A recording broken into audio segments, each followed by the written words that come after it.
Sud Radio, Berkov dans tous ses états. Nous sommes en guerre. En fait, Trump, c'est un bouffon. Fake news. Les États-Unis ne peuvent pas accepter cela et ne le feront pas. Ce type est un prédateur, un mafieux, un caïd. You son of a bitch. Quelqu'un qui se comporte horriblement mal. Everybody son of bitches. On a passé, je crois, un cap très important avec ce sommet. C'est quand même une dinguerie, tu vois. Cette vision d'un IA. Ensuite, tous les cheveux qui restent sur le côté droit. Vive un IA humaniste, vive ce sommet, vive nos résultats. Fake news. Vive la République et vive la France. Fake news. Nous sommes en guerre. Nous sommes en guerre. Auditeurs de Sud Radio, résidents de Sud Radio, bonjour. Cette émission est faite entièrement en intelligence artificielle. Nous ne sommes tous ici que des clones.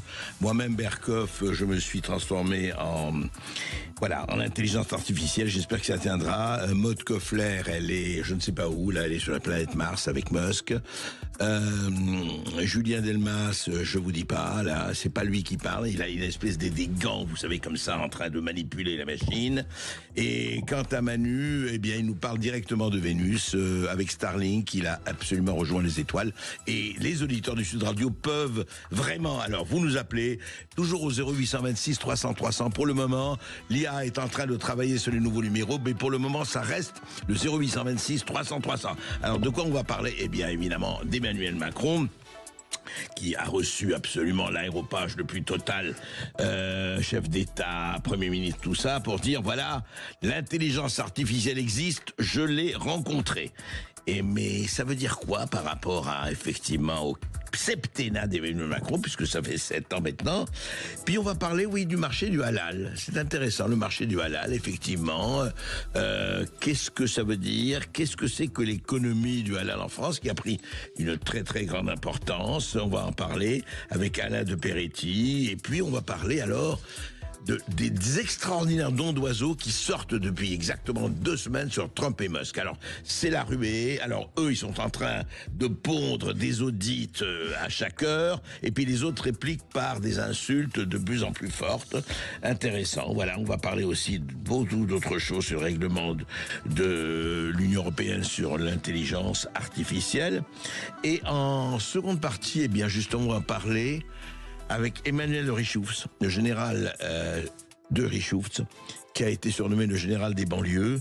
Où en est-on? Est-ce qu'en France, aujourd'hui, on est, comme disait un certain, et paix à son âme, Gérard Collomb, l'ancien maire de Lyon, est-ce que nous étions côte à côte? Est-ce que nous sommes maintenant face à face? À tout de suite, et tout de suite, on va être avec Guylain Bélessa. Sud Radio. Sud Radio. Parlons vrai. Parlons vrai. Sud Radio. Parlons vrai. Ici Sud Radio.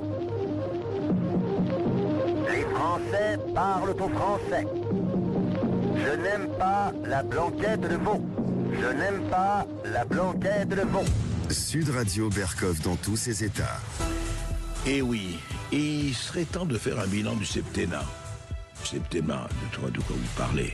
Septennat, on est dans les quinquennats, c'est fini le septennat. Oui, mais ça fait très exactement, ou pratiquement exactement, oui, que mai 2017, mai 2024, et un peu plus, si affinité, Emmanuel Macron, président de la République.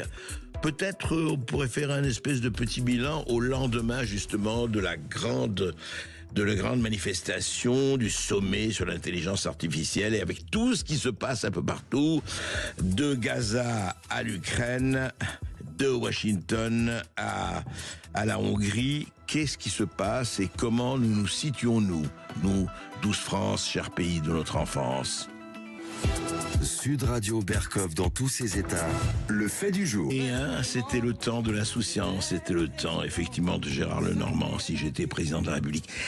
C'est devenu beaucoup plus compliqué, beaucoup plus compliqué. Les enfants pas tristes, tout va très très bien. Mickey, effectivement, oui, mais quel Mickey, quel Minnie. Alors, au fond, aujourd'hui, il se passe quelque chose de vraiment d'intéressant si on regarde le paysage. tout le monde, alors c'est devenu vraiment Emmanuel Macron, il faut le dire, en tout cas son impopularité, on a vu les sondages, sont en train de vraiment de battre tous les records. 18% des Français se disent satisfaits de l'action du chef de l'État. Communication quand même un peu bizarre. Richard Ferrand qui va être nommé au Conseil constitutionnel. Avoir un bon copain, c'est toujours bien, certes.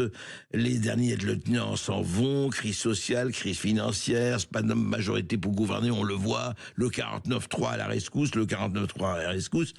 Alors effectivement, Emmanuel Macron, où est-il? Alors on a vu hier, par exemple, le vice-président des États-Unis, Vance, venir faire son discours et partir sans attendre le discours d'Emmanuel Macron, ni d'ailleurs celui de Ursula von der Leyen. Alors, et puis on se dit, qu'est-ce qui se passe? Est-ce que vraiment, bon, les sondages, la popularité, c'est une chose, mais l'action effective, c'est autre chose. Bonjour Guylaine Benessa. Bonjour Guylaine. Bonjour André Berkoff, bonjour. Alors vous êtes avocat, je rappelle que vous êtes auteur et on vous avait reçu pour cela de On marche sur la tête aux éditions de l'Artilleur. Alors effectivement, on peut se demander aujourd'hui, sans faire un bilan complet, mais quand même, qu'est-ce qui se passe avec Emmanuel Macron? Les gens se disent, oui, il est là, il a un socle, enfin son socle n'est pas vraiment se réduit comme peau de chagrin, et on a l'impression que, alors ses adversaires les plus farouches disent, oui, c'est Néron, c'est Caligula, c'est n'importe quoi, les autres disent, mais non, il tient le cap. Selon vous, comment on peut effectivement qualifier ce septennat et un peu plus, puisque normalement et constitutionnellement d'ailleurs, il en a jusqu'à 2027, fin de son nouveau quinquennat? Écoutez, très simple, André, il y a une grande réussite chez Emmanuel Macron, il faut lui reconnaître cela, une très grande réussite, c'est la dissolution de l'Assemblée nationale. C'est-à-dire que je veux pas, là je prends ça en souriant, mais parce qu'en réalité, on se souviendra, à mon avis, d'Emmanuel Macron comme du président qui a mis en œuvre la dissolution la plus invraisemblable de l'histoire de la Ve République, plus invraisemblable que celle de Jacques Chirac en 1997. Vous trouvez Guylaine Benessa, j'allais vous dire, elle était pas mal la dissolution de Jacques Chirac déjà, hein, alors qu'il avait la majorité et qu'il a dissous et que c'est Jospin qui est arrivé.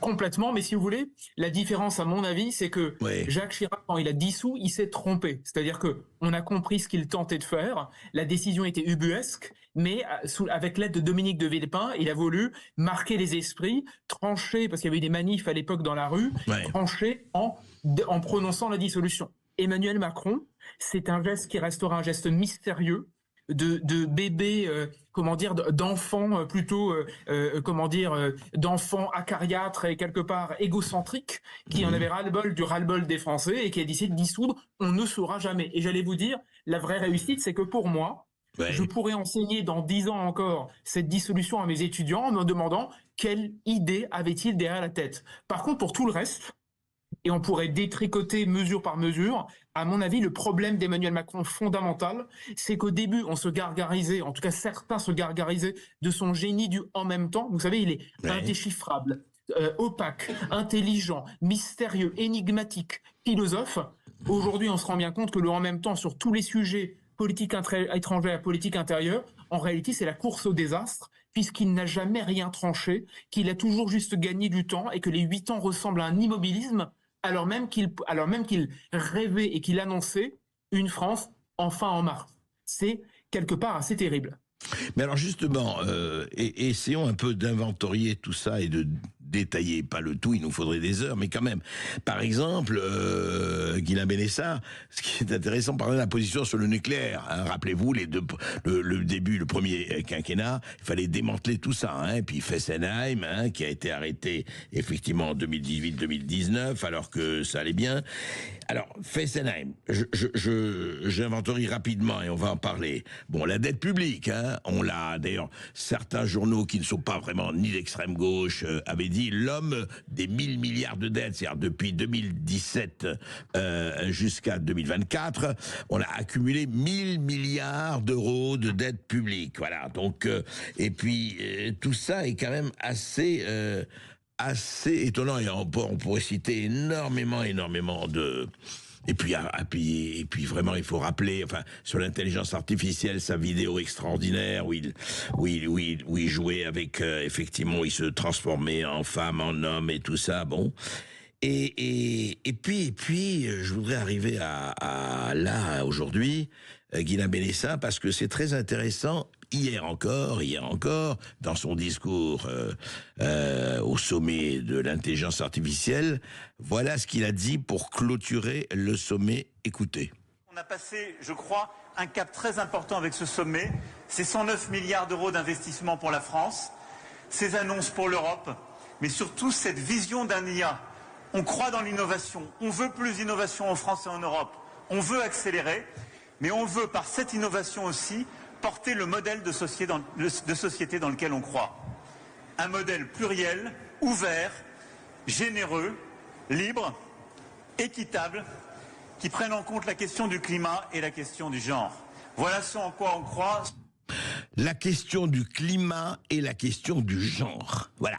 Comme par hasard, on parle de l'intelligence artificielle, mais voilà, c'est un projet de civilisation, dit Emmanuel Macron, et il se met à parler du climat, d'accord, et du genre. Qu'est-ce que ça signifie? Qu'est-ce que ça traduit? Écoutez, en fait, je pense qu'il est tristement cohérent de l'entendre parler du genre et de l'écologie lorsqu'il est question d'intelligence artificielle. En fait, Emmanuel Macron, sur tous les sujets, mais pour moi absolument tous les sujets, et on pourrait, vous avez raison, les balayer les uns après les autres, il est fondamentalement l'esprit du temps. Vous savez, Hegel parlait du Zeitgeist, l'esprit du temps, l'esprit de l'époque. Il est l'esprit du temps en action, c'est-à-dire qu'il n'est rien d'autre que le résultat de ce qui est, j'allais dire, dans l'air. Le problème avec Emmanuel Macron, il est double. C'est que, d'une part, en étant dans l'air, en étant comme ça gazeux, il n'a jamais rien eu de solide. Donc, sur tous les sujets, il devait être le Mozart de la finance, il nous laisse une ardoise de 1000 milliards. Il devait être l'homme de la sortie du nucléaire, il est obligé quelque part de revenir au nucléaire, parce qu'il n'est que le résultat, le réceptacle finalement de la rumeur, et de la rumeur, j'allais dire, bien pensante d'une certaine manière. Et ça m'amène à mon deuxième problème fondamental avec Emmanuel Macron. Fondamental.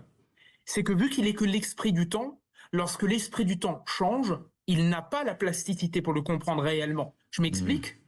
Nous vivons la modification, une rupture fondamentale à mon avis avec l'ère Musk-Trump, Milei d'un côté, Giorgia Meloni de l'autre. Je ne dis pas que c'est la même chose, mais il y a une rupture paradigmatique. Orban notamment et autres, oui. Exactement. Or, au moment même où il y a quand même un air de nettoyage des écuries d'Augias. C'est-à-dire il faut liquider pour certaines personnes tout ce qu'on a mal fait ou tout ce qu'on n'a pas bien fait, on va dire, depuis 40, 50 ans. Et Emmanuel Macron, ça, il ne l'entend pas. Résultat des courses, son logiciel sur l'écologie ou la question du genre est finalement le logiciel de l'esprit du temps qui prévalait il y a encore 1 an, 6 mois, 2 ans, 3 ans. Parce que le grand retournement d'aujourd'hui, il ne peut pas le saisir. Il a été formé à l'esprit du temps qui prévalait jusqu'en 2017, 2020, peut-être 2022. Désormais, à mon avis, vous savez ce qu'il est, c'est terrible. Il est ringard, il est spectral, parce qu'il n'a pas compris que les temps ont changé et il n'a aucune faculté d'anticipation parce que c'est resté finalement un homme de l'ancien temps qui se croyait être un homme des nouveaux temps. Il est braqué sur un logiciel, sur un mode de pensée, sur une philosophie et une économie qui est celle d'un moment qui, à mon avis, n'est pas le moment présent et ne sera encore moins le moment de demain. C'est là où, vous voyez, Emmanuel Macron, finalement, ce n'est pas le nouveau monde, ça a toujours été le visage souriant, rajeuni, d'un ancien monde qui n'en finit pas de mourir et qui a très peur du monde qui vient, parce que ce monde qui vient veut l'ensevelir. Et dont on voit déjà certaines manifestations, vous le dites. Oui, vous avez des mots assez durs pour lui, c'est vrai, mais je pensais, je ne sais plus qui a dit cela, en fait, quand vous parlez de l'esprit du temps, Guilain Bénessin, vous savez, c'est l'esprit de ceux qui veulent être dans le vent. Et quelqu'un disait très justement, mais j'avoue que j'ai oublié qui, mais j'adore, il dit « être dans le vent, c'est une idéologie de feuilles mortes ».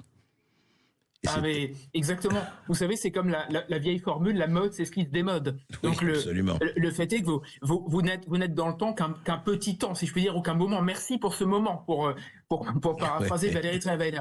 En fait, vous savez, le problème fondamental, André Berkoff, c'est que, à mon sens, faire de la politique, avant tout, c'est évidemment être bien assis sur ses 2 pieds, donc avoir une structure mentale, idéologique, une architecture mentale bien charpentée, mais aussi résister à l'ère du temps, c'est-à-dire saisir qu'il y a des choses qui passent, qu'il y a des moments éphémères, une vision à long terme. Enfin, c'est le temps long, c'est pas une vision de. Exactement. Il faut être capable de douter et en même temps de savoir qu'on peut faire des erreurs, mais vouloir les gommer, les admettre, les rectifier et aller vers l'avant, voire devant soi. Donc, Emmanuel Macron, si on fait un bilan très clair, il n'a quasiment jamais reconnu la moindre erreur. C'est-à-dire sur tous les sujets, il devait être le Mozart de la finance, il nous laisse une crise abyssale en la matière. Avez-vous déjà entendu de sa part le moindre retour en arrière, la moindre faiblesse? Jamais.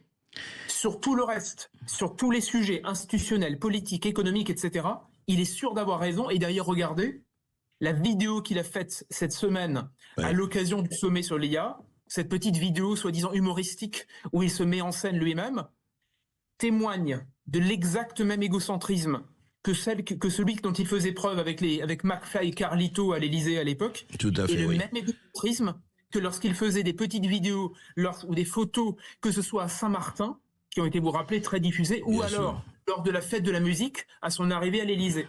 C'est un égocentrisme total, une forme d'égomanie, il n'y a que lui qui compte, et finalement, au bout du compte, ce qui est vraiment terrible, c'est qu'il n'y a jamais la reconnaissance d'une erreur et d'une faute, comme si finalement c'était « j'emmène tout le navire chuter avec moi parce que je refuse de reconnaître que la pente est là et que c'est par ma faute que cette pente également a été prise. » Vous voulez dire quelque part que c'est le mode d'aujourd'hui de Néron, quel artiste le monde va perdre pendant que Rome brûle quelque part? C'est un peu ça, hein. Je ne dis pas Caligula, mais je dis un peu Néron, mais Guillaume Benessa quand même. Juste une dernière chose, j'aimerais avoir votre ressenti là-dessus, votre avis.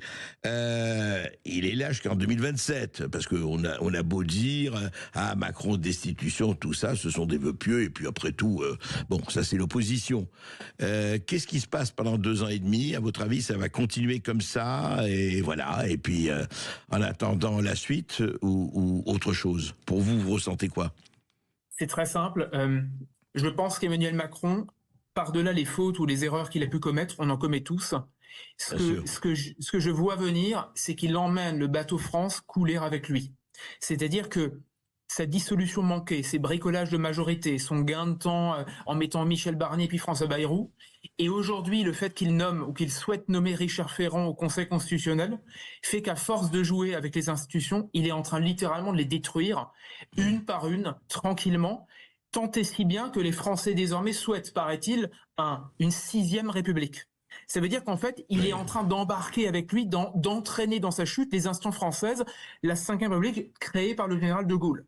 Pourquoi je dis ça? Parce que la seule solution pour sortir de la nasse d'ici 2027, c'est que Emmanuel Macron tire les leçons de l'échec de 2024 qui a été le soin. Il a choisi de dissoudre, il a tout perdu en cours de route, résultat des courses, il doit démissionner.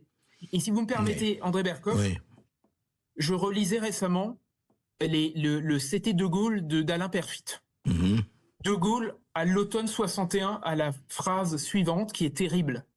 Il se met dans la peau, il se demande, on lui demande, au Conseil des ministres, on lui demande, mais que feront mes successeurs, que feront ses successeurs s'ils perdent des élections intermédiaires, notamment des élections législatives? Vous savez ce que dit de Gaulle? Il n'imagine même pas qu'un de ses successeurs ne démissionne pas, parce qu'il dit la chose suivante, il dit, imaginez, s'il perd une élection et qu'il reste, qu'est-ce qui lui restera? Quel visage, quelle figure restera-t-il de lui? Quelle figure restera-t-il de lui? Ça veut dire que pour De Gaulle, la dignité, c'est de partir. C'est vrai. Emmanuel Macron ne part pas, il n'est pas digne, et il tend à emmener les institutions avec lui. Mais pour Guillaume Benessa, pour quand même, je dirais, nuancer votre propos, un certain François Mitterrand, qui avait perdu les élections législatives, n'avait pas démissionné. C'est-à-dire qu'après De Gaulle, effectivement, et très vite après De Gaulle, et après Pompidou, ça n'a pas du tout été la même chose. Nous sommes d'accord. En tout cas, écoutez, on espère vraiment pour la France que l'iceberg n'est pas encore dans le Titanic et qu'on l'évitera. Merci Guillaume Benessa, on continuera d'en parler. Sud Radio. Sud Radio. Parlons vrai. Parlons vrai. Sud Radio. Ici Sud Radio. Les Français parlent au français. Les carottes sont cuites. Les carottes sont cuites. Sud Radio Berkoff dans tous ses états. nous allons parler d'économie et d'économie effectivement sur la viande halal. Le secteur de la viande halal, le secteur du halal, a enregistré en 2023 un très joli chiffre d'affaires d'environ 7 milliards d'euros en France, 7 milliards d'euros de chiffre d'affaires annuel. Il y a 14 ans, il était de 5,5 milliards d'euros. Donc une croissance de 15% chaque année. On en rêve, des croissances comme ça par rapport à la France et autres. Donc aujourd'hui, 10 millions de Français achètent régulièrement des produits halal. Parmi ces consommateurs, d'ailleurs, il faut le dire, plus de 3 millions seraient non musulmans. Alors, le halal, effectivement, c'est lié à la religion musulmane, comme le kasher est lié à la religion juive. Alors, est-ce que c'est une question uniquement commerciale? Qu'est-ce que c'est que le marché halal? On en parle avec Alain de Peretti, qui est président de l'association Vigilant Halal. Bonjour Alain de Peretti. Bonjour André Berkoff, merci de m'accueillir. Et avec plaisir. Alain de Peretti, alors d'abord, disons, qu'est-ce que veut dire exactement, pour être tout à fait précis, que veut dire le halal? C'est une recommandation, c'est une règle, c'est quoi le halal exactement, la viande halal? C'est une règle qui est définie par la charia, la loi musulmane, puisque dans l'islam, tout est codifié, jusqu'au moindre détail. Et le halal, ça veut dire ce qui est licite, ce qui est permis, et avec une notion très importante de pureté, une pureté extérieure, bien entendu, et tout dans l'islam est passé au crible de la pureté, de l'impureté, enfin du licite. D'accord. Mais en l'occurrence, pour qu'une viande soit halal, il faut qu'elle passe, qu'il faut qu'elle soit. Qu'est-ce qui fait sa certification? Qu'est-ce qui fait effectivement le fait qu'elle puisse être étiquetée et reconnue comme halal? Alors, en principe, il y a des règles d'abattage, mais il n'y a pas que la viande, justement. Le problème, c'est que le halal est étendu à tous les produits, y compris même quelquefois non alimentaires. Mais parmi les produits alimentaires, un des plus surprenants, qui va surprendre vos auditeurs, André, c'est par exemple le Kellogg's. Le Kellogg's est halal. Vous voulez dire les céréales pour les céréales. Voilà. Il est halal. D'ailleurs, vous regardez dans le coin, sur la partie étroite vous voyez en bas un petit signe qui est halal. Donc, nous avions fait un courrier à cette entreprise pour demander, et évidemment, ils payent une dîme pour avoir ce label. Et donc, c'est uniquement une question de gros sous, bien entendu, qui permet d'alimenter des circuits le plus souvent très opaques. Donc, on aimerait bien que tout ça soit tracé. Comme le soulignait Barry Zachiari lors d'un entretien sur CNews en 2018. La sénatrice, l'ex-sénatrice, c'est ça, Barry Zachiari? Voilà, c'est une sénatrice, la REM, donc elle était du côté du manche, si j'ose dire. Oui, la République en marche, oui. Et que ces sommes, ça drainait des sommes énormes qui mériteraient d'être tracées. Ben justement, l'idéal, ça serait de tracer ces sommes, et qui d'autre que l'État, avec les moyens notamment du fisc, peut tracer ces sommes et les suivre, parce que beaucoup de ces sommes, je suis sûr, échappent évidemment à l'impôt et à la taxation. Oui, vous voulez dire qu'il n'y a pas d'audit là-dessus, il n'y a pas un audit, mais comme ça se fait outre-Atlantique en ce moment, pas là-dessus bien sûr, mais la viande reste quand même le produit le plus important, non?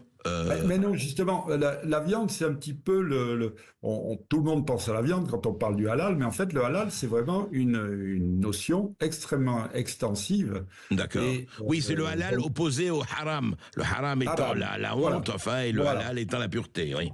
Voilà, c'est ça. Donc, et si vous voulez, dans un islam qui est soutenu notamment promu par les frères musulmans, c'est un retour aux sources, bien entendu, et donc c'est un moyen puissant si j'allais dire évangélisation, ou de réévangélisation des populations musulmanes, bien entendu. Et j'ai l'habitude de dire que c'est l'alliance de l'affairisme mercantile avec l'obscurantisme, ou en tout cas la crédulité d'une... c'est avec la religion, disons. Après, on croit, on ne croit pas. Ça, c'est à chacun son affaire d'être croyant ou pas. Hein. Mais justement, Alain Peretti, comment ça fonctionne? C'est-à-dire, parce que c'est intéressant, vous avez suivi ça depuis des années. Je rappelle que vous êtes vétérinaire vous-même, hein, il faut le dire. Et qu'est-ce qui donne le label halal? Qu'est-ce qui fait que, par exemple, dans des boucheries ou dans des épiceries, on a ça partout, effectivement, en France et ailleurs, épicerie halal, qui donne le label, qui a le droit de donner ce label?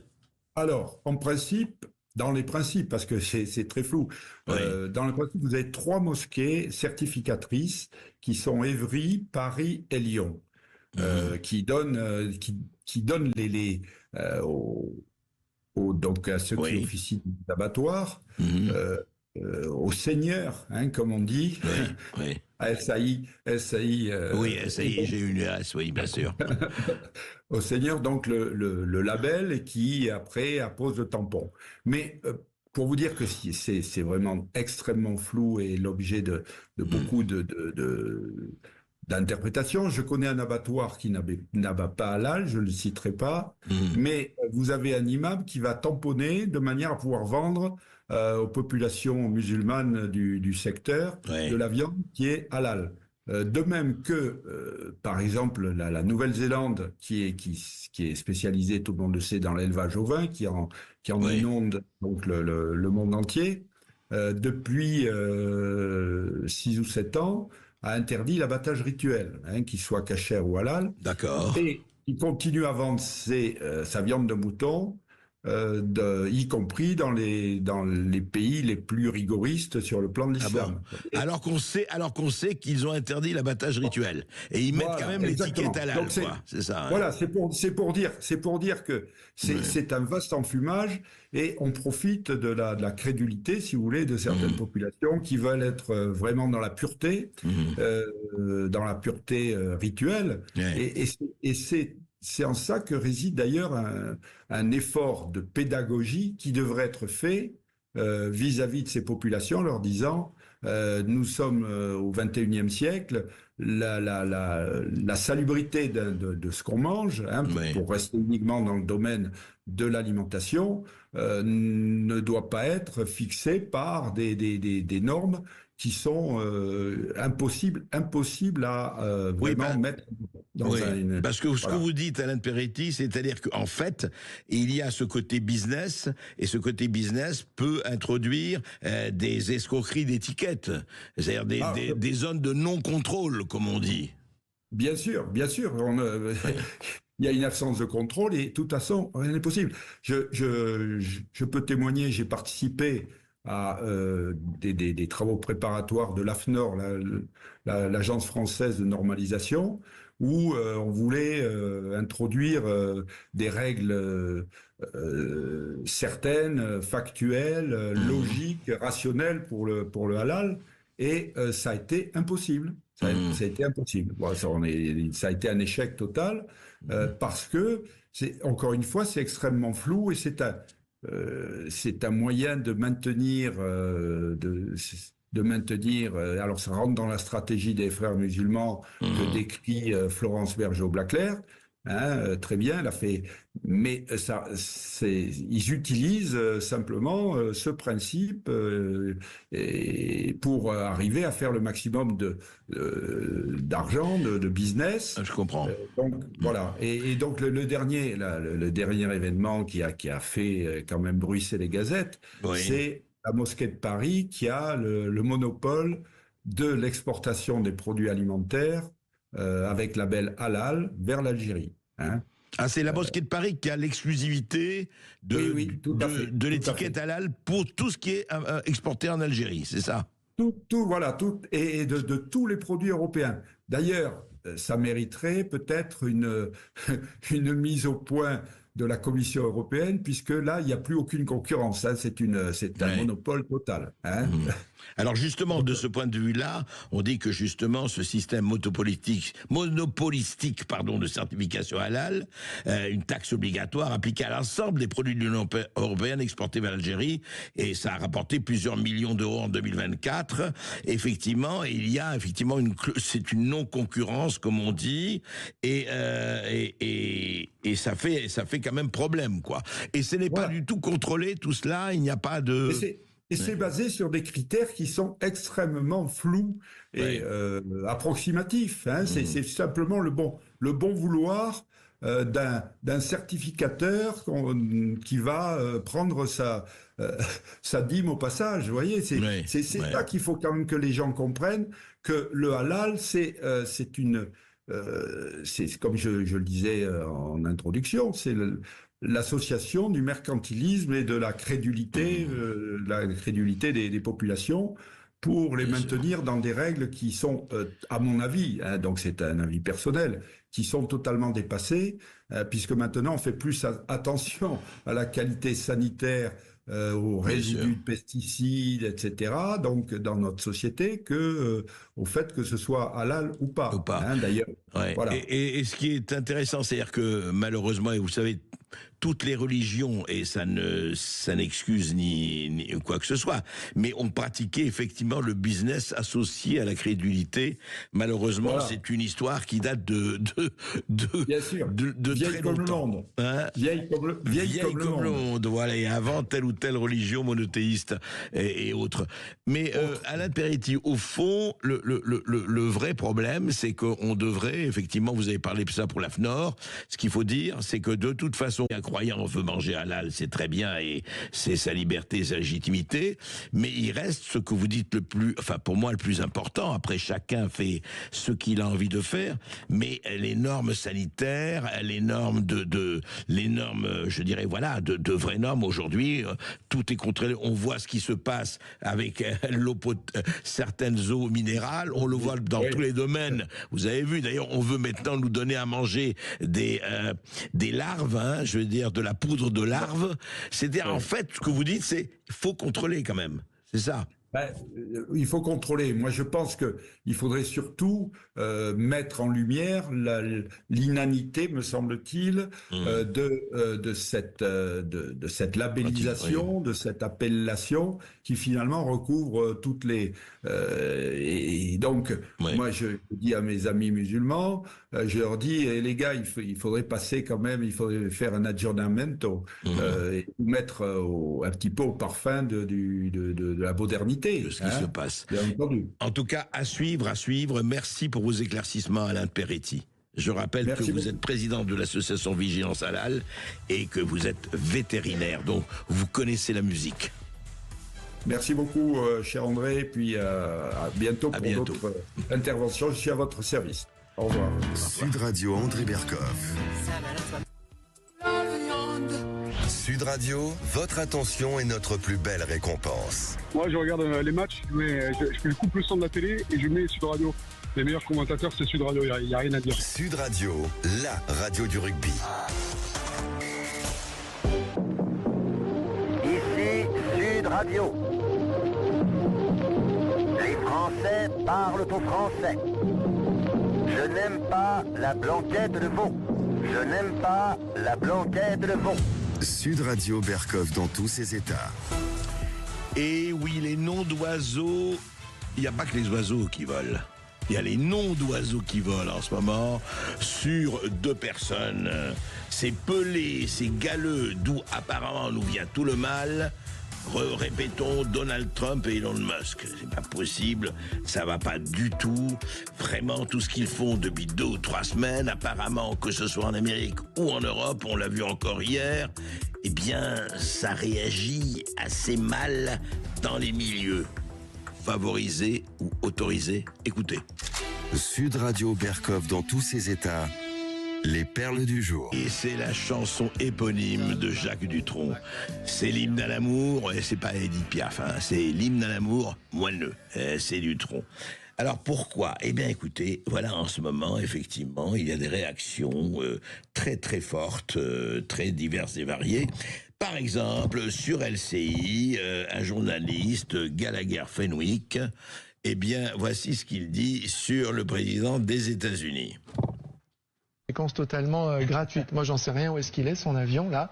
Ils ont mis un petit panneau Gulf of America et il se dit ça va cartonner. Vous êtes ici. Il y a une formule qui me vient à l'esprit. En fait, Trump, c'est un bouffon. Et le principe des bouffons, c'est qu'il faut toujours les prendre au sérieux, et particulièrement quand ils sont aux commandes de la première puissance militaire au monde. France. Voilà, ça c'est Gallagher Fenwick. Je voudrais simplement dire une chose, c'est que bouffon... c'est pas spécialement ça. Ou les bouffons restent bouffons, ou les bouffons, que ce soit d'ailleurs ce qu'on pense de Hitler à autres, c'est pas un bouffon. C'est peut-être un monstre, mais sûrement pas un bouffon. Les bouffons, vous savez, ils restent bouffons. Mais justement, il faut quand même savoir ce que les mots veulent dire, hein. Après, on peut dire ce qu'on veut, mais un bouffon, c'est pas comme ça que ça se passe. Et c'est pas comme ça qu'on gère un pays, et on le voit très très bien en ce moment.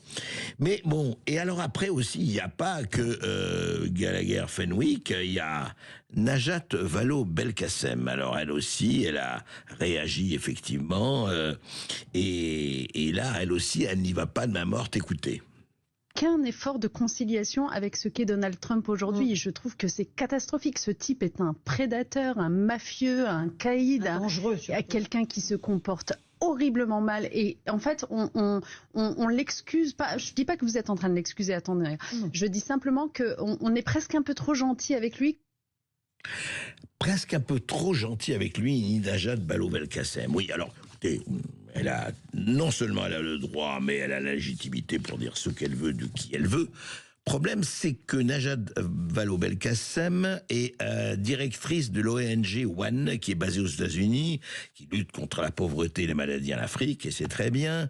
Et elle est aussi, Najat Vallaud-Belkacem, présidente de France Terre d'Asile. Et je rappelle que la France a donné 1,1 milliard d'impôts. Nous payons 1,1 milliard d'euros, pardon, pour les associations d'aide aux migrants. C'est des chiffres de la Cour des comptes. Et c'est ce que nous avons dépensé, c'est plus 52% en 4 ans. Plus 52% en 4 ans. Donc aujourd'hui, c'est 1,1 milliard d'euros pour les associations d'aide aux migrants. Très bien, mais est-ce que quelqu'un, évidemment, qui est présidente et directrice d'ONG et présidente de France Terre d'Asile peut être parfaitement objective? Je ne sais pas, écoutez, vous nous le direz, hein, 0826 300 300. En tout cas, c'est intéressant de voir ça. Mais moi, la question que je me pose, on peut dire que les ONG, c'est formidable. Les ONG, c'est organisations non gouvernementales. Et certaines font du très très bon boulot. Le problème n'est pas là.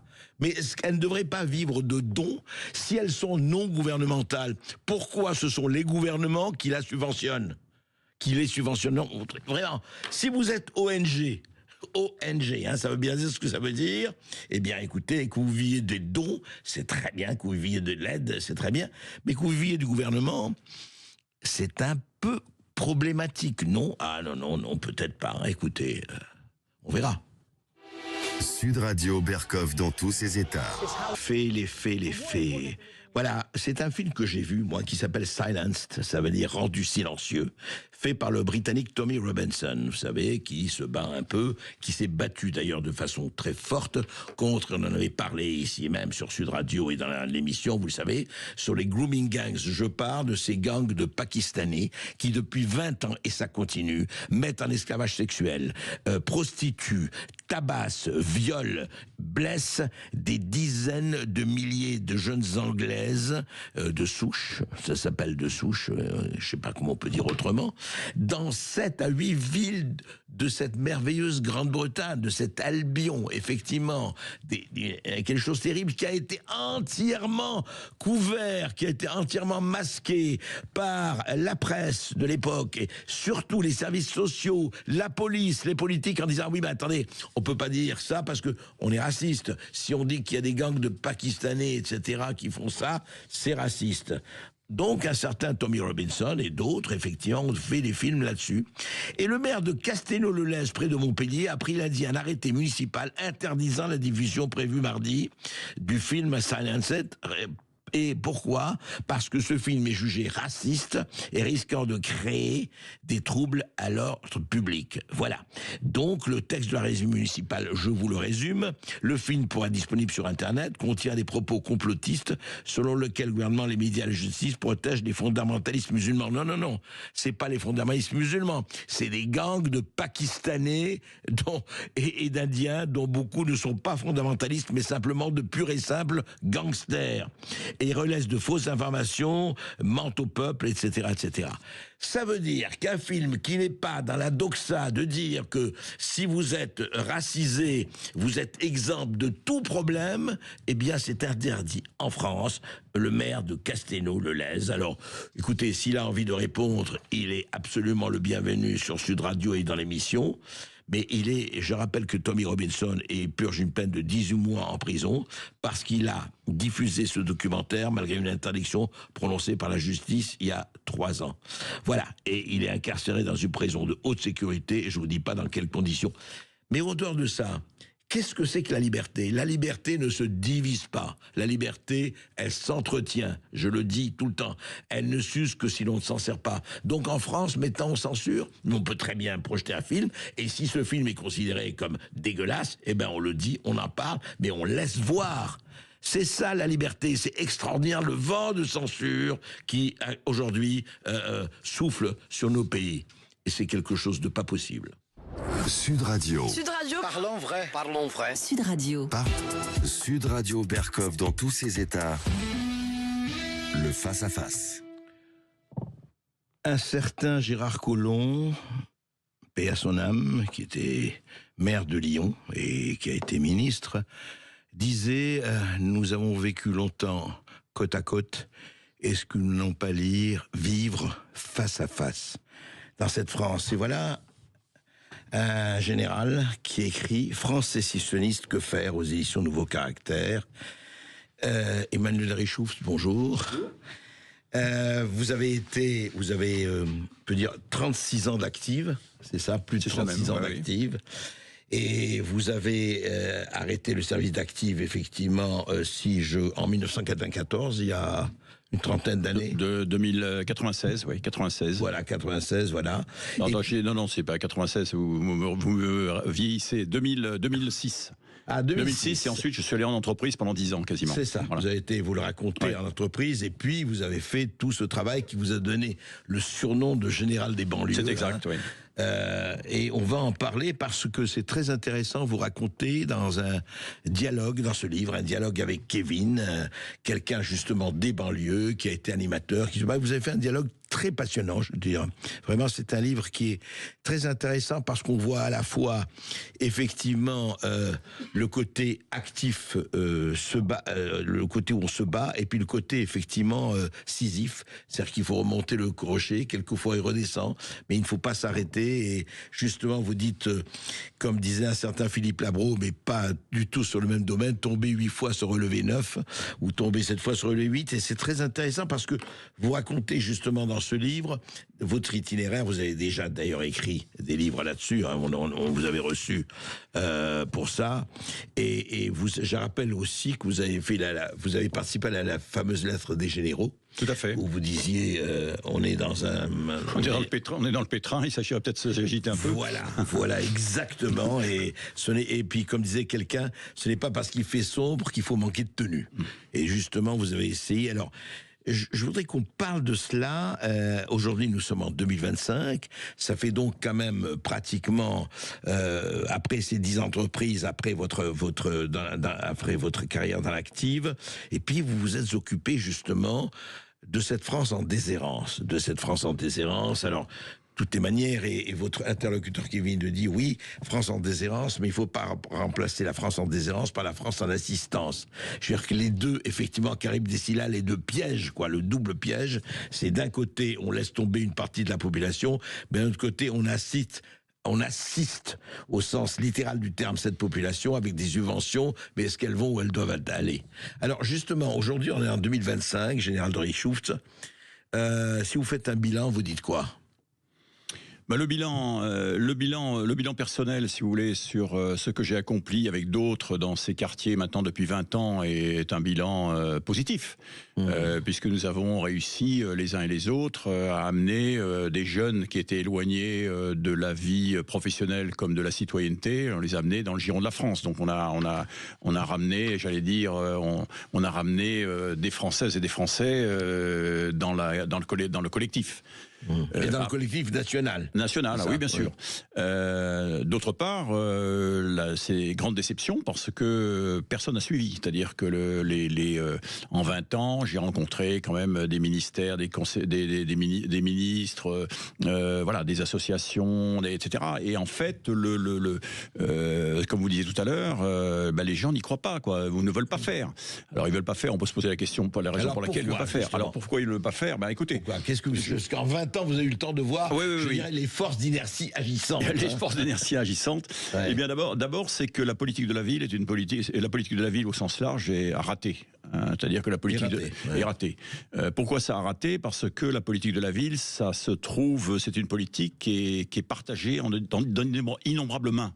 Donc, quand vous avez 6 ministères, des associations, des administrations, des individus qui disent s'occuper tous de la politique de la ville, ils font peut-être des choses très bien, mais c'est en ordre dispersé, et donc il n'y a pas d'unité d'une part, et puis il n'y a pas il n'y a pas d'effort, vous n'avez pas de stratégie sur le moyen et le long terme. Et donc ça, c'est quelque chose d'important. La deuxième chose, je crois que c'est nos politiques, et je pèse mes mots, ne savent pas faire. Et donc, quand vous ne savez pas faire... Aussi bien d'un côté comme de l'autre. Tout à fait. Regardez, depuis 40 ans, ils ne savent pas faire, c'est-à-dire ils ne savent pas prendre à bras-le-corps cette masse de jeunes comme de moins jeunes pour les remettre au travail, ou les mettre au travail, ou le mettre à la citoyenneté. Ils ne savent pas faire. Donc, quand vous ne savez pas faire, bien vous vous mettez à l'extérieur, et puis vous dites on ne fait pas, quoi. On ne fait pas parce que c'est pas possible. Donc, impossible n'étant pas français, mais là, c'est impossible d'être devenu français, quoi. Et donc voilà, alors tout ceci, et quand j'allais voir les uns et les autres, on me disait, mon général, ce que vous faites est formidable. And so what, quoi. Moi, je m'en fiche que ce soit formidable, mais donnez-moi les moyens de faire, quoi. Il vous disait bravo, c'est très bien, oui, tout à fait. Mais est-ce que franchement, là, parce que justement, avec le recul, et vous êtes très bien placé pour le savoir, Gérald Dreyfus, est-ce qu'au fond, ils ne savent pas faire ou ils ne veulent pas faire ? C'est pas la même chose. Les deux, mon général. Quand vous avez compris que cette affaire de France, comme disait Monsieur Collomb, face à face bientôt, il y a quand même 1500 quartiers qui échappent aux lois de la République aujourd'hui. 1500 quartiers aujourd'hui, mais ça augmente. Mais ces 1500 quartiers, ce n'est rien à côté de la masse de la population. C'est-à-dire que vous avez 10% de la population qui vit sous la férule des bandes, qui vit sous la menace, qui ne peut pas aller et venir comme elle le souhaite. Et dans tous ces quartiers, c'est 10% de la population, c'est 6 millions d'habitants quand même. Et donc la question de fond qui se pose, comment fait-on pour que cette population redevienne, retrouve la liberté d'aller et de venir, retrouve la citoyenneté, et puisse se raccrocher à la France, tout simplement. Puisse habiter chez elle. Et voilà, donc si vous voulez, ça a été mon leitmotiv de tout ce temps-là, avec, comme vous l'avez dit, avec Kevin, nous avons écrit ce livre parce que il me semble capital que cette population qui est aujourd'hui se juge qu'elle est oubliée de la part des dirigeants politiques, elle l'est, ne bascule pas ne bascule pas à ce moment-là dans la violence et puis disent on ne veut plus de la France, c'est-à-dire qu'on reviendrait dans ce que disait M. Collomb. Voilà. Oui, et puis mais vous le dites vous-même dans votre livre, il est très intéressant ce dialogue que vous avez avec Kevin, où certains, mais d'ailleurs il dit de la 3e, 4e génération, ils ont peut-être les papiers, les cartes, la carte d'identité, mais ils se sentent pas français. Vous le dites vous-même à un moment donné, quand il dit ah oui, mais moi je voudrais que mon drapeau, le Sénégal ou etc. Donc c'est cette espèce de sentiment de non-appartenance et que vous voulez vous transformer en sentiment d'appartenance. Et voilà, et vous êtes battu, on va en parler, et vous parler comment. Mais pour revenir à ça, est-ce que ces milliards dépensés dans la politique de la ville, parce qu'il y a eu des milliards, tous les ans, des milliards d'ailleurs. Et vous dites franchement, c'est un échec, on peut dire c'est un échec. C'est un échec au au vu des résultats. Au vu des résultats, quand vous avez 10% de la population qui ne se sent pas française, ou qui ne veut pas se sentir française, et qui j'allais dire, critique la France, bien évidemment, c'est un échec. Pour moi, c'est un échec. Je le ressens comme un échec. Et puis, si dans le livre, si vous avez observé certainement, c'est que Kevin, à un moment donné, dit Emmanuel, tu peux dire tout ce que tu veux. Aujourd'hui, on est libre, et demain, on sera indépendant. Vous voyez, déjà 15 ans. Aujourd'hui, on est libre, demain, on sera indépendant. Et on sera indépendant pourquoi ? Parce que nous avons le nombre, nous avons l'argent, et nous avons les armes. Et après-demain, nous aurons l'intelligence. C'est-à-dire que comme vous ne faites rien, alors évidemment c'est excessif quand on dit vous ne faites rien, bien sûr qu'on fait. Vous ne faites rien, eh bien on prendra notre destin en main. Et nous revenons toujours à ce que disait Feu Monsieur Colomb. Oui. Et alors justement, vous, je voudrais rappeler, moi, il y a quelque chose qui m'a beaucoup frappé dans votre livre et que vous citez. Alors, vous reparlez très franchement. Alors, prenons et faisons un peu un certain inventaire. Emmanuel de Richoups, le service militaire. Franchement, alors, vous allez me dire, est-ce qu'il ne faut pas regretter qu'il ait été supprimé ? Alors, chaque fois on me pose la question, je crois que j'avais répondu déjà sur votre radio il y a quelques années. Bien évidemment, on peut le regretter aujourd'hui parce que les choses tournent mal. Voilà. Mais rappelez-vous, 30 ans en arrière, le service militaire, à quoi servait-il ? Puisque de toute façon, à l'époque, quand on a voulu projeter des engagés pour aller se battre en Irak, on s'est rendu compte qu'avec une armée française, une armée de terre de 300 000 hommes, n'était pas capable de mettre 10 000 hommes engagés. Donc c'est posé la question de dire maintenant, la France, avec toutes les opérations qu'elle doit mener à l'étranger, il faut avoir une armée de métier. Ceci étant, aujourd'hui, bien sûr, on peut le regretter, mais on en reviendra. Je pense qu'on ne peut pas revenir en arrière parce que il n'y a plus de casernes, on a tout vendu, il n'y a plus d'encadrement, etc., etc. Je vais dire pourquoi je parle de ça. En fait, ma question, je ne l'ai pas dit parce que je comptais la dire, c'est que je ne parle pas, moi, des opérations à Barkhane, en Afrique ou ailleurs. Je ne parle pas de l'armée telle que devrait être l'armée. Mais je parle de la Légion étrangère. J'ai été très frappé par le passage sur la Légion étrangère, où des gens qui venaient de n'importe qui, parlaient même pas français, vous le dites très bien, qui venaient de n'importe où, et qui s'engageaient, et bien en quelques mois, alors vous allez me dire, on peut pas transformer 10% de la population en soldats de la Légion étrangère, mais il y a quand même quelque chose à retenir de là. C'est ce que j'ai expliqué dans ce livre, c'est-à-dire que pour moi, si vous voulez, la question de fond qui s'est posée, quand on me pose souvent la question, mais pourquoi vous êtes engagé, mon général, auprès de ces banlieues, comme hier, j'étais dans une radio concurrente, non mais amie, qui me posait cette question. Mais j'ai dit, vous savez, vous sortez pas indemne d'avoir commandé des légionnaires. Et quand je dis indemne, c'est vraiment, je pense ça très fort. Les légions étrangères, comme vous le dites, on a 150 nationalités, on en fait les meilleurs soldats du monde. Et on fait les meilleurs soldats du monde. Et 150 nationalités. 150 nationalités. Meilleurs soldats au monde, tout le monde nous envie. Et on sait faire.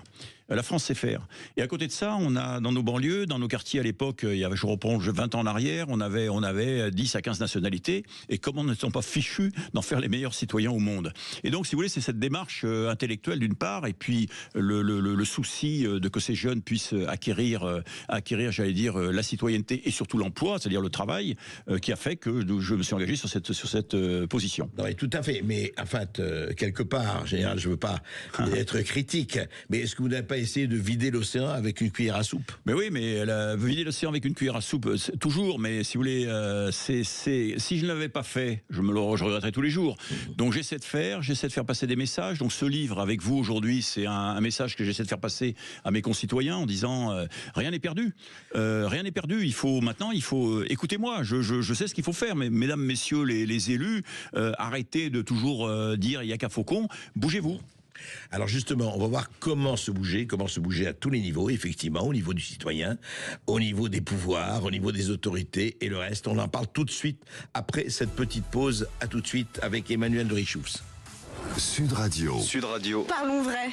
Sud Radio. Parlons vrai. Sud Radio Berkov dans tous ses états, midi 14h. Et je ne suis pas le seul. Le général Emmanuel de Richoups, France sécessionniste, que faire ? Un livre tout à fait intéressant à lire vraiment. Vous pouvez le commander à thebookedition.com, bookedition.com. Et effectivement, parce qu'il y a des gens comme Emmanuel Richoups, comme d'autres, qui se battent pour ne pas que, effectivement, que la France entre sécession ou en partition. Quand même, vous rappelez un peu, c'est intéressant de rappeler que, vous savez, quand on entend, moi, l'autre fois, c'est intéressant, j'entendais un jeune, j'allais dire un jeune Playmobil, mais ne soyons pas méchants, dans une télévision qui disait, oh, mais la France, c'est quoi? La France, il n'y a pas d'identité française, il y a 60 millions d'identités, ou 67 millions d'identités, de quoi vous parlez, tout ça. Et c'était pas un mec des banlieues, c'était un bon petit bobo, voilà. Donc, cette espèce de sentiment vraiment de non-appartenance totale, alors que quand même 1500 d'histoire, 1500 ans d'histoire, ça compte. Et justement, est-ce que ce n'est pas, je voudrais vous poser une question à Mme Richoux, c'est pas dans votre livre, mais c'est sous-jacent, en fait, dans votre livre. Est-ce que quand vous parlez de la France sécessionniste, est-ce que c'est pas une certaine élite dans tous les domaines qui a fait sécession avec la nation? Oui, bien évidemment. L'élite, si vous voulez, l'élite aujourd'hui, elle parle plus de la France, elle parle de la République, elle parle des régions, mais la France, on n'entend jamais parler. Et je me hérisse lorsque je suis interviewé par différentes chaînes. Je dis non, la France, il faut revenir, mettez la France au milieu du débat. C'est 1500 siècles d'histoire.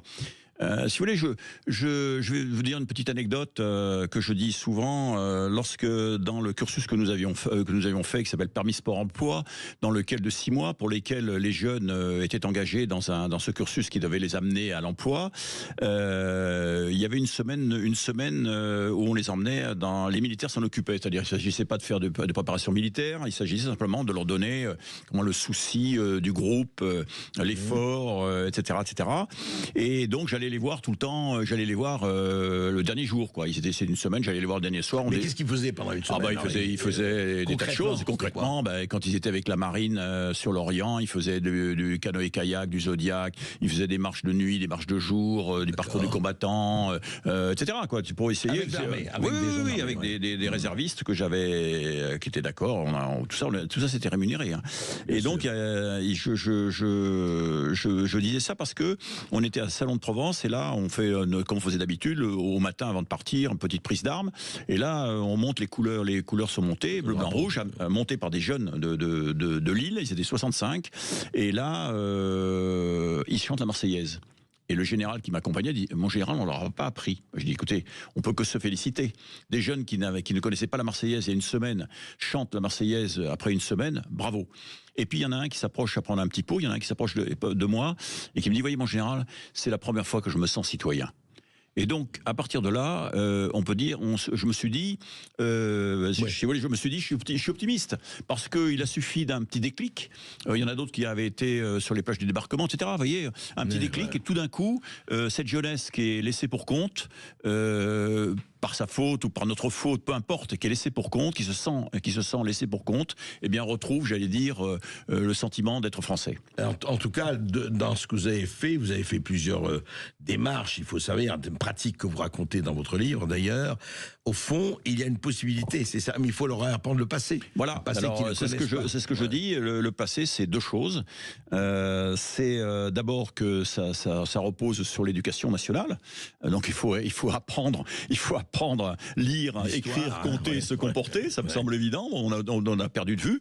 Et puis deux, c'est la connaissance de l'histoire. C'est-à-dire que vous ne pouvez pas, j'allais dire, comment dirais-je, vous ne pouvez pas être en capacité d'intégrer des Français quels qu'ils soient, des futurs Français quels qu'ils soient, ou des Français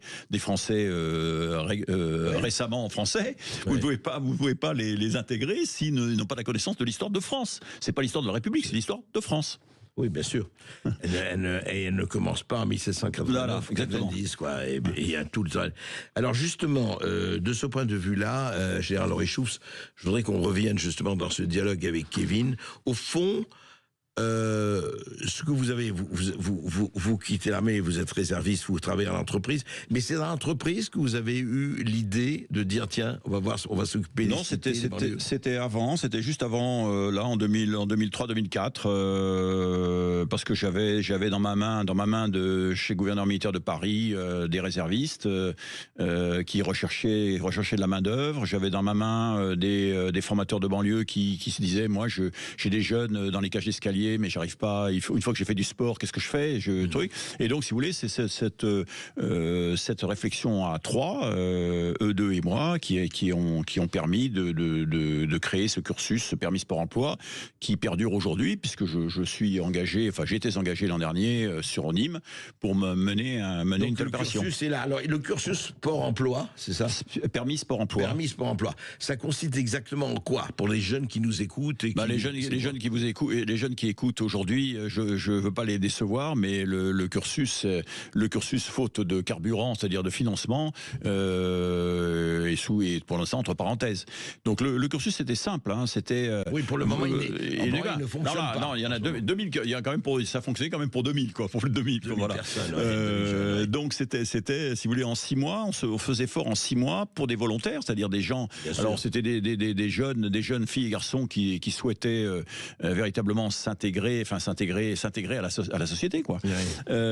Faire comment? Eh bien, on avait un cursus qui consistait à apprendre ce que c'est qu'une entreprise, à s'habiller, à répondre, à réapprendre le français. Le permis de conduire était une occasion de se mettre autour d'une table, de réapprendre le français, la connaissance des mots, la rapidité, etc., etc. Donc, et puis le permis de conduire, c'est social, ça permet d'aller dans l'entreprise en disant Madame, Monsieur, je sais rien faire, mais j'ai le permis de conduire. Toutes les entreprises veulent des gens avec le permis de conduire aujourd'hui. Et puis derrière tout ça, il y avait du sport, c'est-à-dire qu'on apprenait, les gens travaillaient en équipe. Vous travaillez en équipe, mais dans l'entreprise, vous serez en équipe également. Donc aujourd'hui, vous êtes ce matin, tu es goal au football, cet après-midi, tu seras arrière, etc. Parce que dans l'entreprise, tu vas bouger. Et puis après, il y avait des stages en entreprise et puis des stages dans les armées d'une semaine. Et au bout de 6 mois, je vous dis tout de suite, j'ai dans mes dernières années plus de 95% de taux de réussite, c'est-à-dire que des gens qui rentraient directement, qui rentraient dans l'entreprise ou qui rentraient en stage. Et puis on avait un peu moins pour le permis de conduire, qui restait très difficile. On tournait entre 60 et 75%. Et ça a duré jusqu'à quand? Jusqu'à il y a un an, voilà. Et donc, j'étais le moins cher de France, le plus réussi, le moins cher de France, voilà. Et tout le monde, je répète, je vous le dis encore, tout le monde s'en fichait, voilà. C'est ça, tout le monde. C'est incroyable. Ça. Je vais revenir à ça. Tout le monde s'en fichait, c'est extraordinaire parce que en même temps, on dépensait des dizaines de milliards sur la politique de la ville, et là. Une expérience qui ne devait pas coûter quand même des sommes. Alors je vous dis, c'était 6 000 euros par jeune pour tout, c'est-à-dire pour avoir le permis de conduire, les stages en entreprise, la visite médicale, les déplacements en car ou en train, le budget pour le sport, les encadrants sportifs, l'encadrant de la formation, les formateurs d'insertion, les encadrants de militaires, etc. J'étais le moins cher de France. Voilà. Et c'est résultat des courses. Voilà. Donc après, c'est pour ça qu'après vous me dites, c'est vrai que c'était à la petite cuillère, mais on aurait pu beaucoup mieux faire. Mais voilà. Mais on va revenir à ça. On va après cette petite pause parce qu'on va parler justement du fait que les jeunes aujourd'hui, ils ont, et on va en parler tout de suite pour ça, rester avec nous parce que le problème c'est qu'il y a ça, et puis d'un côté il y a les 3 milliards chiffre d'affaires de la drogue. Ah, c'est intéressant là. Voilà l'avenir. Les métiers d'avenir, ils sont où? Est-ce qu'ils sont dans le sport? Est-ce qu'ils sont dans l'emploi? Ou est-ce qu'ils sont d'être chauffeurs dans un quartier réservé? On en parle tout de suite. Sud Radio. Sud Radio. Parlons vrai. Parlons vrai. Sud Radio. Parlons vrai. Sud Radio Berkov dans tous ses états. Le face-à-face. Et pour que on nous appelle, Maude Koffler. Bien sûr, appelez le 0826 300 300 comme toujours et André Berkov vous donnera la parole. Voilà, et Emmanuel de Richouf répondra. Alors justement, parlons un peu de tout ça, là, de ce qui se passe actuellement, parce que voilà, donc un jeune... je dis pas, encore une fois, j'ai pas de jugement moral là-dessus, je constate que par exemple un jeune, il y a effectivement cette... Et ce qui est le plus intéressant, le plus honorable et le plus fort à l'avenir, pour l'avenir évidemment, c'est ces parcours que vous et d'autres ont essayé et ont fait effectivement ce parcours à la fois sportif, d'emploi, de retrouver l'emploi, de retrouver un cadre, de retrouver effectivement d'apprendre une identité aussi, de savoir ce que c'est cette identité. Et puis vous avez cet extraordinaire, alors on dit voilà les milliards des plans villes ou des plans banlieues, et puis les chiffres d'affaires de la drogue, l'économie parallèle, qui effectivement, vous le racontez dans votre livre avec Kevin, d'ailleurs, il vous le dit, Kevin, ça nourrit des familles, ça entretient énormément des centaines de milliers de familles, etc. Et puis, si je peux être, moi, j'ai 14 ans, Mohamed Chauffeur, ça me fait 100 euros par jour, ou 1000 euros, ou je ne sais pas combien, et que ça me fait 3000 à 4000 euros par mois, et je peux aider ma mère, mes frères, etc. Eh ben, dites donc, oui, votre parcours, c'est très joli, mais comment il se fait qu'on a laissé, ça fait 40 ans cette histoire, c'est pas nouveau, hein. Comment il se fait, et encore une fois vous en parlez dans votre livre, que cet aide de fête a été créé, c'est-à-dire on a dit oui, il y a une motivation formidable, c'est l'argent, évidemment, on a besoin d'argent, Kevin vous le dit, qui n'en a pas besoin. Donc, face à ça, qu'est-ce qui vous explique? C'est aussi le laisser-aller, la veulerie, la lâcheté, le dire de ne pas voir l'électoralisme, c'est quoi? Vous venez de le dire. Je pense que c'est tout ça à la fois. Je dirais simplement aussi, s'il y a de la drogue en circulation, c'est qu'il y a des acheteurs. C'est clair. Sauf que c'est pas en punissant les acheteurs que vous avez... non, mais on ne punit, comme le dit Kelvin d'ailleurs entre deux lignes, il dit c'est pas en punissant les acheteurs la petite semaine dans les quartiers, c'est pas eux qui font, c'est pas eux. Donc il y a une certaine le fait de punir en permanence d'être sur ces petits acheteurs fait que les gros sont épargnés, et ce qui serait intéressant, c'est de taper sur les gros. Les gros, c'est généralement dans les beaux quartiers. C'est un certain nombre d'institutions.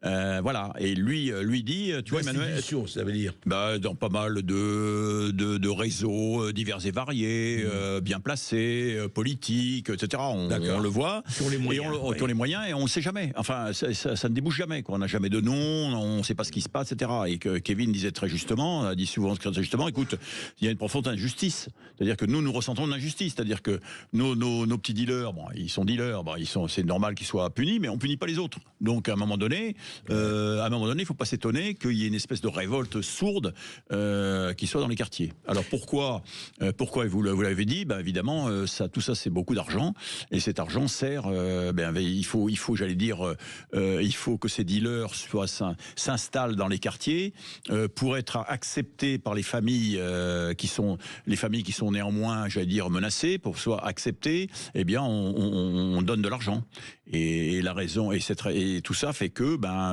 le pouvoir politique a tendance à dire on touche à rien, parce que si jamais on arrête tout ça, les familles vont avoir moins de revenus, et à ce moment-là on va se heurter à une espèce de mécontentement général, quoi. On achète on achète la paix sociale et la paix électorale. Alors on achète, je n'irais pas dire qu'on achète la paix sociale, parce que vous voyez bien qu'il n'y a pas de paix du tout. Donc ça, à mon avis, on essaie d'acheter la paix sociale, mais la paix électorale, je vous l'accorde. Oui, ça, je crois que ça marche très très bien. Mais comment ça se fait qu'on est arrivé, justement, et vous le savez comme moi, on suit l'actualité, qu'il y a des quartiers entiers, non seulement où la police ou l'armée, enfin en tout cas, ne peut pas rentrer, qu'il y a même des droits de douane, des barrages pour les gens qui habitent même ces quartiers, et vous en parliez, et vous en parlez dans votre livre avec Kevin, et qu'au fond, eh bien, est-ce que c'est parce que nos politiques, nos élites ne vivent pas dans ces quartiers et qui disent oui, écoutez, c'est pas chez moi, donc c'est pas trop grave. Donc, je pense qu'il y a une chose flagrante, c'est qu'ils ne savent pas par quoi remplacer tout ça, quoi. Et c'est la raison pour laquelle j'ai écrit ce livre, c'est-à-dire qu'à partir du moment où vous êtes décidé à couper le cordon de la drogue à tous les niveaux de la société, de façon, j'allais dire, pugnace et puis volontariste sur des années, ça va se passer. Il faut qu'en contrepartie, vous soyez en mesure de préparer un atterrissage, j'allais dire un atterrissage de ces familles qui brusquement n'auront moins de financement, de manière à ce que ces familles puissent retrouver un tant soit peu de financement. Et ça nécessite un nouveau contrat social, et c'est ce que j'ai dit dans ce livre, en disant tout ça se prépare en amont. Mais je reviens toujours pour le dire, soit nos politiques n'ont pas envie, soit ils savent pas faire, soit les deux. Et en tout état de cause, ça prendra du temps, prendre du temps, de la réflexion, et ça sera si vous voulez, cette reconquête des quartiers et des cœurs ne peut être que le fait d'une coalition dans la société, avec tous les acteurs de la société. Vous voyez ? Voilà. Entreprise, politique, tout le monde, la police, la gendarmerie, les douanes, les impôts, etc., etc. C'est-à-dire un petit peu ce que j'ai écrit là, et je vois très bien ce qu'il faudrait, je vois très bien ce qu'il faudrait faire. Mais ça demande une volonté de faire. Mais alors, général Borichouf, pourquoi vous et d'autres n'entrez pas en politique ? Puisque ça se décide à ce stade, et vous le savez mieux que personne. Alors, pourquoi n'entrez pas ? Pourquoi je me lance pas en politique ? Parce que c'est décourageant. Vous avez des politiques aujourd'hui, vous voyez comment ça se passe. Vous n'avez pas envie d'aller voter quand vous voyez les simagrées qu'il y a à l'Assemblée nationale. Il y a des intérêts de la France actuellement pour les politiciens des Français. Donc je pense personnellement qu'il vaut mieux venir chez vous, venir chez d'autres pour expliquer ce qu'il soit souhaitable de faire, de créer, j'allais dire, une dynamique avec un mouvement extérieur de Françaises et de Français qui se disent j'ai envie, citoyens, y compris dans nos quartiers, puisque dans les quartiers j'ai quand même de bons échos, les gens sont sensibles à ce que je dis, et si vous voulez, je crois qu'il ne faut pas créer un parti, j'en vois pas l'utilité, de toute façon même si vous créez un parti ça sera un de plus, voilà. Alors justement, mais j'ai posé la question à certains de vos pairs, notamment Fabre Bernadac, que vous connaissez bien, et puis d'autres. Il se fait que, quand même, alors, effectivement, vous êtes tenu au devoir de réserve, mais quand il y a eu cette lettre donc des généraux que vous avez signée en 2021, nous avions reçu effectivement, et on se dit, mais est-ce qu'il n'y a pas aujourd'hui une possibilité, effectivement, soit de faire une pétition, soit en tout cas de s'agiter. Je vous dis pourquoi, parce que les chiffres qu'on m'a passés, Maud Koffler, selon le baromètre Cevipof, vous savez, en 2024, un quart des Français étaient favorables à un pouvoir militaire. Je dis bien un quart des Français. Je dis pas que c'est bien ou pas bien, mais enfin je constate. 3 Français sur 5 font confiance à l'armée, alors que pour les politiques, c'est pas tout à fait ça. Hein. Et 43% des Français affirment, là ça va loin, que moins de démocratie permettrait plus d'efficacité. C'est-à-dire que, dit autrement, il y a une volonté, alors ça c'est clair, d'une majorité de Français et nette pour une autorité. Pour l'autorité. Oui. Alors, j'écoute bien j'entends bien ce que vous dites, et je le vois tous les jours, puisque beaucoup de personnes m'abordent et me disent, bon, mon général, quand est-ce que vous y allez, quoi? Quand est-ce que les armées vont y aller? Quand est-ce qu'on a de l'autorité? Ben, c'est sûr, mais on n'est pas là, il s'agit pas de faire un putsch, un coup d'État, ou que sais-je encore, Il s'agit simplement de proposer, le moment venu, ce sera de proposer à nos concitoyens une voie peut-être politique, mais une voie, pas un parti politique, une voie à suivre pour que la France puisse retrouver, puisse se retrouver elle-même, quoi. Voilà. Oui, mais je vais vous dire, enfin franchement, allons à l'os, parce que sinon ça sert à rien. Enfin, ça sert, mais le problème, c'est que vous le savez très bien, et vous le savez aussi bien que moi, au moins, c'est que s'il n'y a pas aujourd'hui un mouvement qui essaye de participer au pouvoir, sinon le prendre. Et je suis d'accord avec vous, il ne s'agit pas de faire un putsch ou un coup d'État. C'est pas le problème. Et puis ça n'arrangerait pas grand-chose. Mais en revanche, vous voyez ce que je vois. Écoutez, vous voyez, regardez, on parlait Nayib Bukele au Salvador, Javier Milei en Argentine, Trump et Musk actuellement aux États-Unis, on voit ce qui se passe tous les jours, en disant voilà, on arrête maintenant, allez, stop à ça. Bon, Orban en Hongrie, alors on aime, on n'aime pas, encore une fois, je fais pas de jugement moral, Poutine en Russie.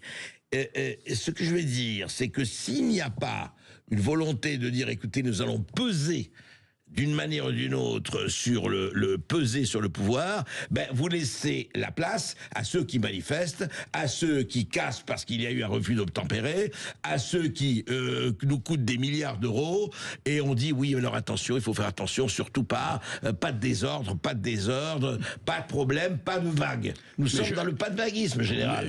Mais j'entends bien ce que vous me dites, mais qui vous dit qu'on n'y réfléchit pas? Ah ben je ne sais pas. Alors on aimerait l'entendre. Non, mais il y a des gens dans notre société qui heureusement pensent différemment, essaient d'apporter leur contribution à un projet, j'allais dire pas politique, mais un projet un mouvement sociétal véritablement, avec l'idée forte, c'est que la France, arrêtons de continuer à critiquer cette France, et la France est malade aujourd'hui. Donc il faudrait véritablement qu'il y ait un mouvement. Donc ce mouvement, il naîtra peut-être dans quelque temps, qui est justement avec des concitoyens qui sont, j'allais dire, maltraités dans leur esprit par ce qui se passe aujourd'hui et qui ont envie d'autre chose. Ceci étant, je me méfie quand même des sondages d'opinion, parce que vous savez que l'opinion est très versatile et que c'est pas parce que demain vous allez avoir 60% des gens qui vont vous dire allez, il faut un pouvoir fort en France, etc. Et puis le surlendemain, quand il y aura eu des manifestations, que les gens vont tout casser, dire bah non, finalement on n'en veut pas. Donc je suis assez prudent là-dessus, mais sachez simplement qu'effectivement il y a dans notre France aujourd'hui des groupes d'intérêt, mais d'intérêt pour la France. Vous voyez, on n'est pas là. Les gens ne sont pas là pour un métier politique, parce qu'on en a assez. On est là pour une vocation pour notre France. Voilà. Oui, mais alors justement, non, mais c'est pour ça que c'est intéressant, encore une fois, de souligner cela. Vous avez vu quand même, tout le monde parle d'ensauvagement. On va pas revenir sur les faits divers terribles, enfin, faits divers, faits de société aujourd'hui, Louise et autres, enfin bon, tout ce qui se passe. Simplement, on a l'impression, et vraiment, et ça je vous assure ici à la radio, à l'émission, à Sud Radio, on entend, en disant, mais écoutez, qu'est-ce qu'on peut faire? On a l'impression, vous voyez, comment vous disiez, les gens ne savent plus où ils habitent, enfin certains, ouais. Et d'autres, on ne se sent plus en sécurité. L'histoire de la sécurité, il joue. Je dis pas, il faut pas non plus. La France n'est pas la jungle. Il faut pas non plus. Effectivement, je ne suis pas du tout pour caricaturer et assombrir le tableau, mais quand même, il y a ce problème-là, et on a l'impression que justement, vous disiez hors antenne que les gens justement. J'aimerais que vous parliez on ne nommera pas bien sûr, mais qu'un député, il dirait, une députée veut l'intervention de l'armée. Vous avez essayé de la voir. Fin de non-recevoir. Non, mais fin de non-recevoir, je sais pas, parce que je sais que les députés sont très occupés, donc. Non, oui, mais bon, moi je suis général, j'ai fait des choses. Quelqu'un parle de l'armée dans les banlieues, j'aurais aimé le voir pour savoir ce qu'il entendait là. Est-ce que c'était un coup de pub ou quelque chose de réfléchi? Moi j'ai réfléchi, je pense avoir réfléchi à ce que je suis en train de dire. Voilà. Après, vous me dites l'ensauvagement de la société, bien évidemment, mais alors on revient toujours sur la même chose. Il n'y a plus de famille. La famille a été pétardée par François Hollande, hein, qui a tout cassé. Donc avec la GPA, donc on a des familles qui viennent d'Afrique pour laquelle la famille, les enfants, c'est très important, etc. Donc vous voyez, il y a des choses. Alors après, on dit mais que font les familles? Les familles, elles font rien puisqu'on les a cassées. Donc voilà. Alors après, que font les enfants? Les enfants, comme les femmes sont à charge d'enfants, elles travaillent. Les enfants sont laissés dans la rue. S'ils sont laissés dans la rue, ils vont où? Ils vont aux plus offrantes, c'est-à-dire qu'ils vont dans les griffes des bandes. Et donc on a cette violence qui naît. Alors comment peut-on faire? Eh bien il y a des solutions, hein. Je veux dire, moi j'en ai proposé. On va en reparler. En général, on a encore un peu de temps. Je crois que nous avons un appel, Maud. Un appel de Bayonne. C'est César qui nous appelle. Bonjour César. Bonjour André Berkoff, et une fois de plus, bravo pour votre émission. Merci César. Alors, on vous cette écoute. Alors cette émission-là, pour moi, est une de mes préférées parce que ce général et je vous salue très chaleureusement, général, pour moi, vous incarnez exactement ce qu'on a besoin en France. C'est-à-dire que Donald Trump, comme l'a dit régulièrement André Berkoff, il a gagné aussi parce qu'il a eu le vote des nouveaux Américains, des immigrés, tout ça, enfin des immigrés américains, des nouveaux arrivants, et notamment la communauté noire mexicaine. Et vous qui avez travaillé avec plus de 150 nationalités, pour moi, vous incarnez vraiment je dirais cet antiracisme, mais aussi cet antifascisme, mais de qualité. C'est-à-dire qu'aujourd'hui, depuis 40 ans, il y a des gens dits de gauche, et je dis bien entre guillemets dits de gauche, qui prétendent avoir le monopole de l'antiracisme, le monopole de l'antifascisme, le monopole même de l'écologie, alors que vous, pour moi, vous incarnez vraiment, à titre d'exemple, un antiracisme de qualité. Un antifascisme de qualité, et je pense qu'il nous faut aujourd'hui une alternative, plutôt qu'à des gens qui prétendent avoir le monopole. Il nous faut une alternative, et je pense que si les gens du RN, ou je sais pas, de M. Rotaillot, je ne sais pas, qui incarnent ça, une anti-fasciste, là pour moi on aura vraiment des sages qui gouvernent la France, et on sera libéré de tous ces wokistes souvent qui traînent dans des affaires très douteuses. Enfin voilà. César, en tout cas, je vous remercie de quelque chose quand vous dites voilà le vrai antifascisme et le vrai antiracisme. Et de ce point de vue, je vous approuve tout à fait. Général. Bah écoutez, merci beaucoup pour ce que vous venez de dire. Je suis très touché. Vous savez, j'essaie modestement d'apporter ma pierre à l'édifice. Pour moi, la France, c'est quelque chose de capital dans ma vie. Moi, je suis immigré de 5 siècles, donc ma famille a servi le roi de France, en 1515, et depuis, je m'efforce voilà, je connais pas encore tout à fait bien mon pays. Je ne le critiquerai pas comme ceux qui ont que 20 ans d'ancienneté ici en France, mais je pense qu'effectivement il faut que les bonnes volontés se regroupent pour faire pression et véritablement avoir un projet politique à terme, mais qui sera de toute façon un projet, ça va tanguer. Hein. On est tombé tellement bas qu'il va falloir quand même se retrousser les manches, vraiment quoi. Pas encore répéter moult paroles et moult incantations. Voilà. On va continuer à se retrousser les manches et à voir comment se retrousser les manches après cette petite pause. À tout de suite. Sud Radio, c'est votre opinion qui compte. Je vous félicite pour vos émissions. C'est toujours un plaisir. Je déguste votre émission. Sud Radio, parlons vrai. Sud Radio Berkov dans tous ses états, midi 14h.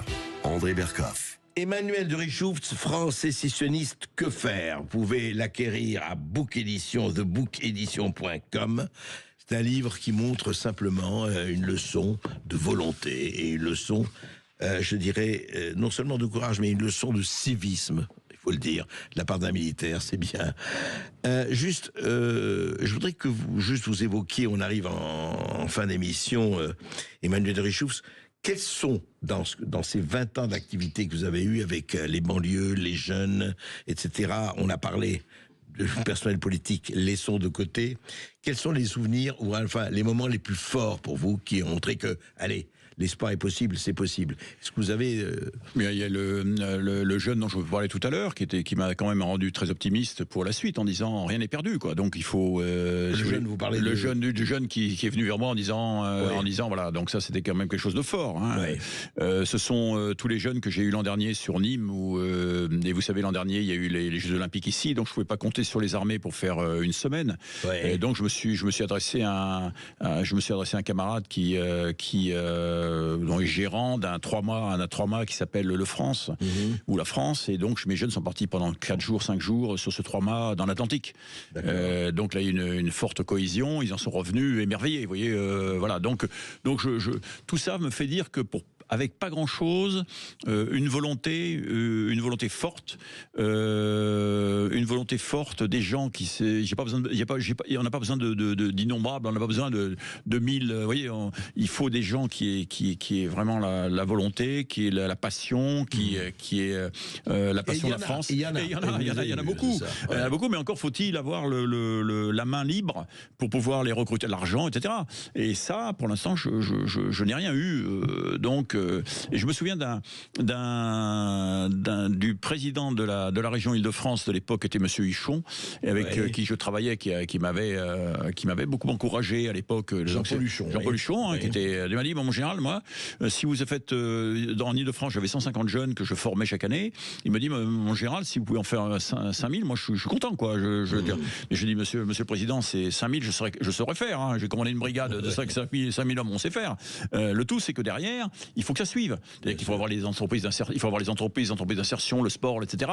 On change d'échelle. Et pour changer d'échelle, il faut avoir un poids politique vis-à-vis des différents ministères, un poids politique qui soit dans la main du Premier ministre, évidemment. Voilà.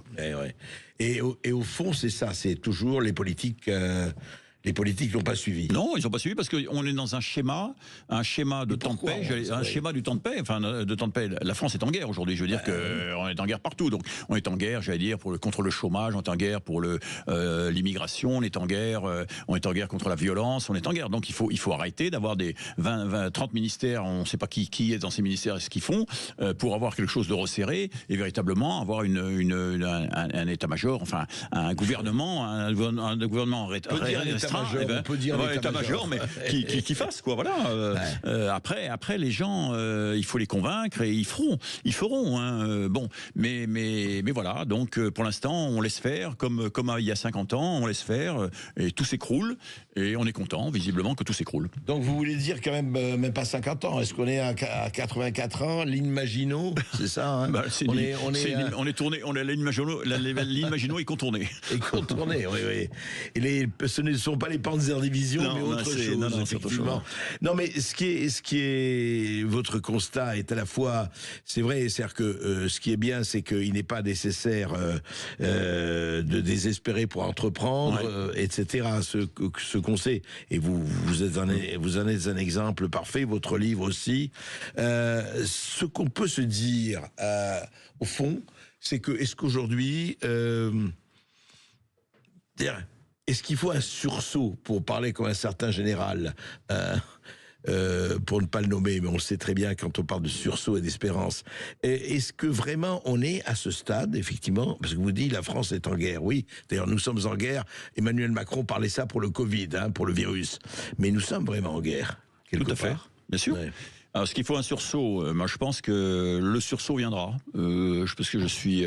Vous êtes optimiste. Je suis résolument optimiste. Bah oui, je suis optimiste parce qu'avec ce que j'ai vu, je me dis il y aura un sursaut. Les Français sont quand même pas des lâches au point de renoncer à tout. Donc, il y aura un sursaut qui viendra. Comment viendra ce sursaut ? Je n'en sais rien.